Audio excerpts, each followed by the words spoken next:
Nakakumpiska ng higit 3,800 na mga firecracker ang pulisya sa South Cotabato nitong nagdaang holiday season. Ito ayon pa kay South Cotabato PNP Provincial Director Colonel Samuel Kadungon ay mas marami pa sa higit 1,800 na nakumpiska nila noong 2024. Ayon kay Kadungon, resulta rin ito ng mas marami nilang operation and confiscation ngayon.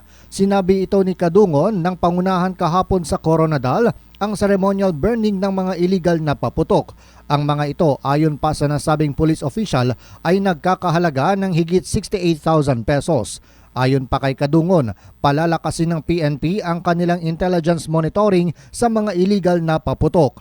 Paliwanag ni Kadungon, ito ay upang matiyak na hindi na maipupuslit pa sa lalawigan. Sa sunod siguro tingnan natin to intelligence information ang gathering, palaliman pa na natin kung saan talaga nanggaling. Kasi hindi lang naman ng South Cotabato ang nagka-celebrate ng Kapaskuhan at Bagong Taon. Tante dito no casualties. Si South Cotabato PNP Provincial Director Colonel Samuel Kadungon.